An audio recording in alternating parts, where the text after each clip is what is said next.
माता की, भारत माता की। आवाज इतनी आनी चाहिए कि आवाज आज गोरखपुर क्षेत्र में 8 संसदीय क्षेत्रों में नामांकन हो रहा है, वहां तक आपकी आवाज पहुंचे।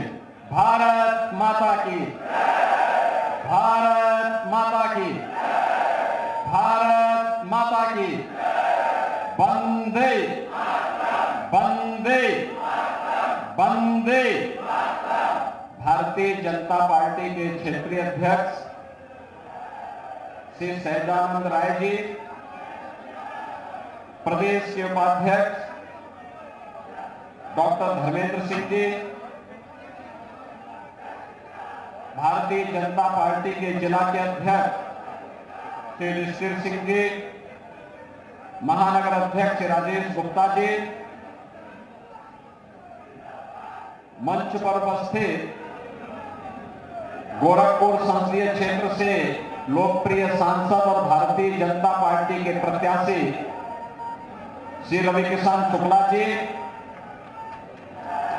कुशीनगर संसदीय क्षेत्र से भारतीय जनता पार्टी के लोकप्रिय सांसद और प्रत्याशी श्री विजय दुबे जी, महापौर डॉक्टर मुल्लेश श्रीवास्तव जी, हमारे सभी माननीय विधायकगण श्री फतेह बहादुर सिंह जी, विपिन सिंह जी, महेंद्रपाल सिंह जी, प्रदीप शुक्ला जी,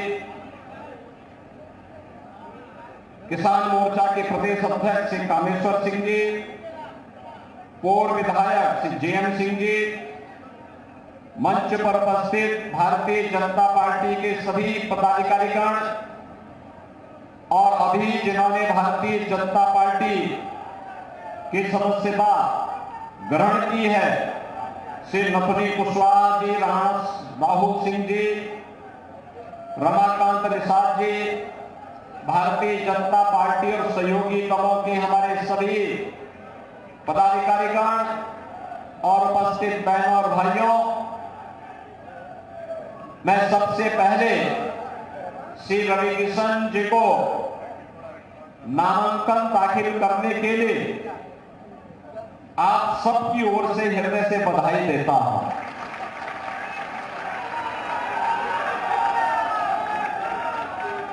उनके जो प्रस्तावक हैं, उन सभी प्रस्तावकों का भी हृदय से मैं स्वागत करता हूं।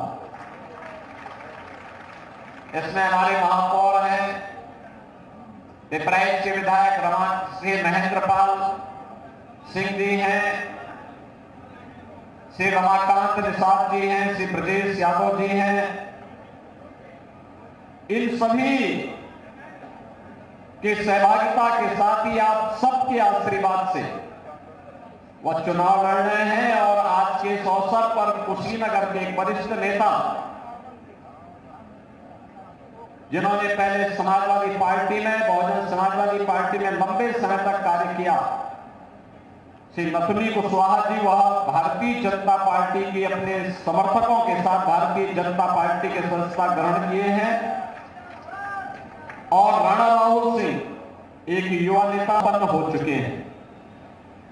चौथा चरण 13 मई को होगा और 7वें चरण में गोरखपुर संसदीय क्षेत्र में भी, और गोरखपुर क्षेत्र में 8 लोकसभा क्षेत्रों में मतदान होना है।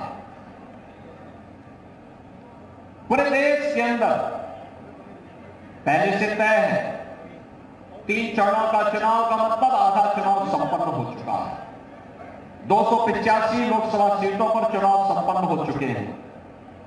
मुझे भी अब तक देश के अंदर 9 राज्यों में जाने का अवसर प्राप्त हुआ है और मैं इस बात को कह सकता हूं कि पूरे देश के अंदर आज जो एक स्वर गूंज रहा है और वह है कि फिर एक बार थोड़ा जोर से बोलो, पीछे तक की आवाज आनी चाहिए। फिर एक बार गोरखपुर की आवाज में बोलो, फिर एक बार।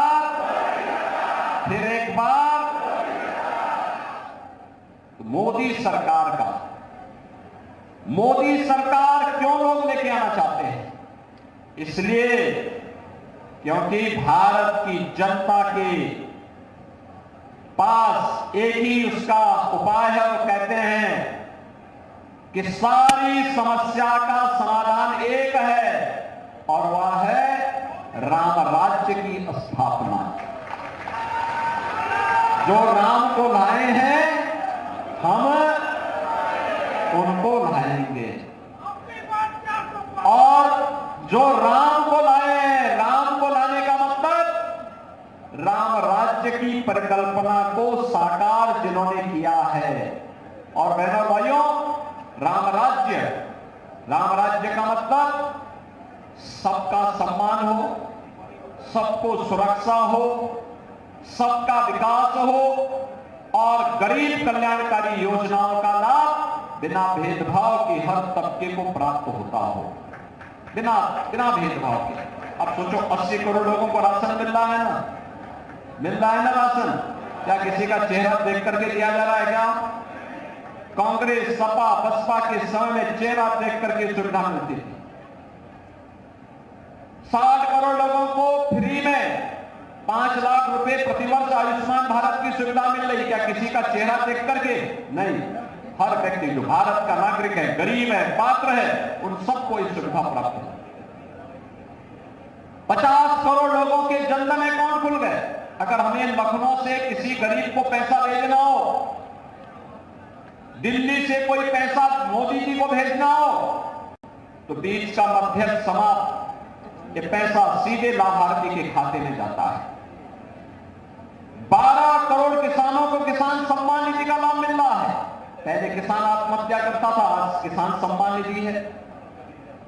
12 करोड़ घरों में एक टॉयलेट बन गए, एक शौचालय का निर्माण हो गया।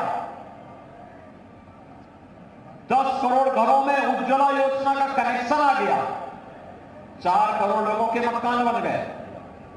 पहले मकान ये कहकर के मिलते थे, किसी जिले में 2 मकान आते थे, और आज अकेले 1 लाख से ज्यादा मकान अकेले गोरखपुर में आए हैं। अब 2 मकान में और 1 लाख में कोई अंतर ही नहीं है क्या? और विकास किस कदर, एम्स, फर्टिलाइजर, रामगढ़ ताल, 4 लेन और 6 लेन की सड़कें, आयुष विश्वविद्यालय, यानी एक लंबी श्रृंखला है। आप गिनते गिनते थक जाएंगे।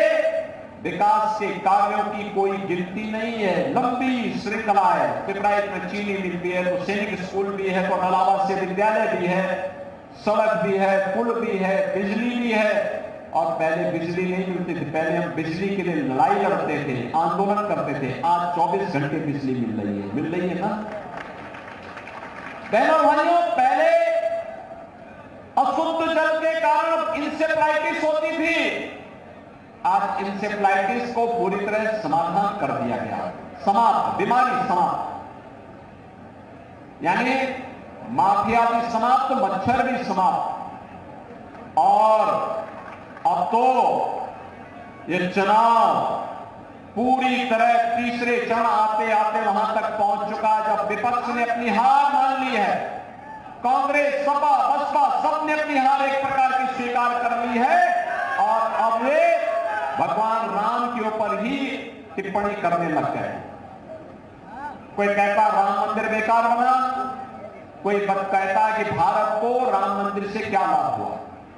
कांग्रेस के वक्तव्य है, समाजवादी पार्टी का वक्तव्य है कि राम मंदिर बेकार बना। अरे आतंकवादियों की पैरवी करने वालों, तुम्हें तो राम मंदिर बुरा ही लगेगा, क्योंकि जब तुम्हारी सरकार थी तब तुम लोगों ने राम मंदिर पर, राम जन्मभूमि पर आतंकी हमला करने वाले आतंकवादियों के खिलाफ अगर वही कार्रवाई किए होते जो कार्रवाई आज देश के अंदर हो रही है, और जो कार्रवाई माफिया के खिलाफ यूपी में होती है, तो फिर संकट मोचन मंदिर और कचहरियों पर भी आतंकी हमले हो सकता न होते। आतंकवाद के सामने लचर और घुटना टेकने की रणनीति, उसका दुष्परिणाम हजारों लोगों को अपनी जान देकर के करनी पड़ी।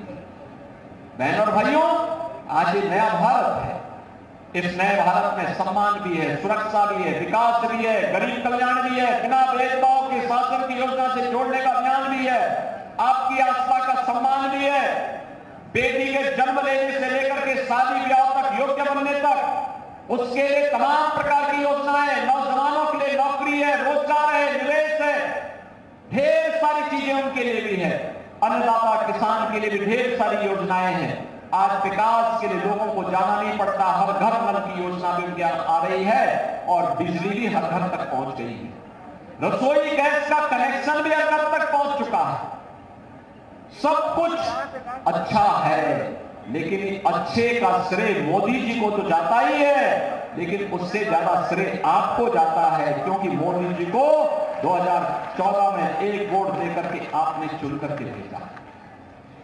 जो मोदी जी को आपने वोट दिया, उस वोट के कारण आज मोदी जी ने देश के अंदर एक नया चमत्कार कर दिया, एक नए भारत का निर्माण कर दिया। और बहनों और भाइयों, मैं इसीलिए आया हूं आपके पास आज कहने के लिए। आज जो नामांकन का जुलूस है, इसमें दो बातें कहने के लिए आया हूं। एक तो ये चुनाव सामान्य चुनाव नहीं, ये चुनाव क्यों सत्ता प्राप्त करने का माध्यम नहीं बनना है। ये चुनाव हमारे लिए आत्मनिर्भर और विकसित भारत निर्माण का चुनाव है। हम आत्मनिर्भर और विकसित भारत, आत्मनिर्भर का मतलब एक ऐसा भारत जिसमें नौजवान आत्मनिर्भर होगा, महिलाएं आत्मनिर्भर होंगी, किसान आत्मनिर्भर होगा, व्यापारी आत्मनिर्भर होगा, श्रमिक आत्मनिर्भर होगा, हर तरफ का आत्मनिर्भर होगा। उसको दूसरों पर निर्भर नहीं होना पड़ेगा। उस नए भारत के लिए, उस आत्मनिर्भर भारत के लिए जो आने वाली पीढ़ी के लिए विकसित भारत का रूप ले सके, इसके लिए हमें इस चुनाव में भागीदार बनना है और भारतीय जनता पार्टी को जिताना है। और दूसरा, बहनों और भाइयों, एक तरफ विकसित भारत के लिए और दूसरा चुनाव के दौरान मैं आपसे कहने के लिए आया हूं, चुनाव के दौरान ये उम्मीद करना कि प्रत्याशी घर घर जाए, बहुत कठिन है जी, नहीं होता चुनाव के दौरान, क्योंकि एक संसदीय क्षेत्र में 2000 से अधिक गांव आते हैं, नगर निकाय अलग है, इसलिए घर घर नहीं जा पाएंगे। चुनाव के दौरान तो शक्ति केंद्र पर ही प्रत्याशी जाकर के जनता से अपील कर पाएगा। और इसलिए मैं कहूंगा, आप सबको मेरी तरफ से, मोदी जी की तरफ से और स्वयं रवि किशन बनना पड़ेगा। बनेंगे? बनेंगे? पीछे तक बोलो, पीछे तक आवाज आनी चाहिए भाई, इतनी मरी हुई आवाज नहीं होनी चाहिए, आवाज ऐसी होनी चाहिए कि गूंजे। आप लोग रवि किशन बन करके गांव गांव घर घर जाएंगे, सभी लोग जाएंगे, भारी बहुमत से रवि किशन को कमल निशान पर चुनाव दिला करके भेजेंगे। देखो, महानगर के अंदर अब अंतिम दिन के एक दिन पहले चुनाव प्रचार जिस दिन बंद होगा, उससे एक दिन पहले हम रोड शो करेंगे।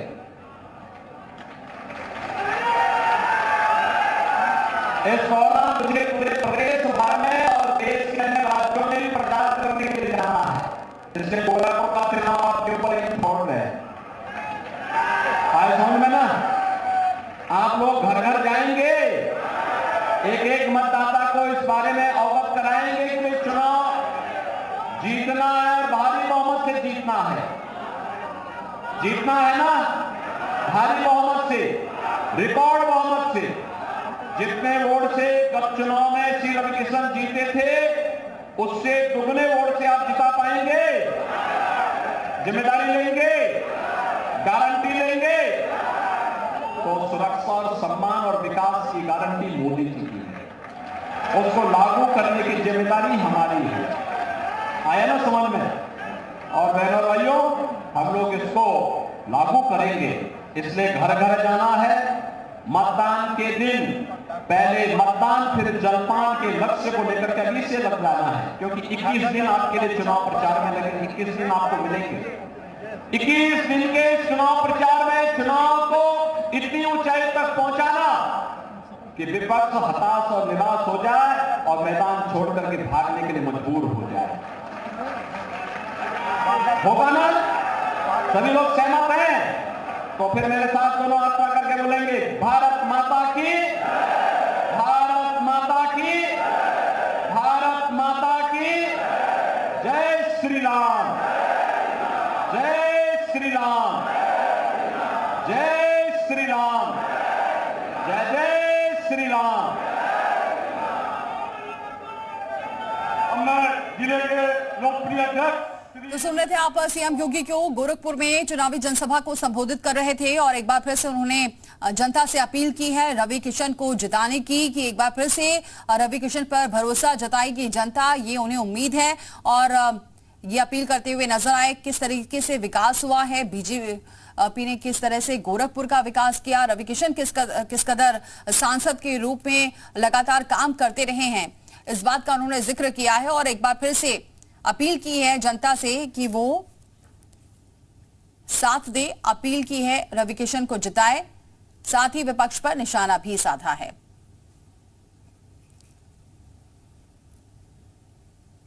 तो गोरखपुर में सीएम योगी की हुंकार आज देखने को मिली है। रवि किशन के समर्थन में पहुंचे थे। आपके वोट ने राम मंदिर बनाया है, ये इस बात का उन्होंने जिक्र किया। आपके वोट ने देश सुरक्षित किया है, इस बात का भी सीएम ने जिक्र किया। और आपका वोट देश को विकसित बनाएगा, ये भी सीएम ने कहा। और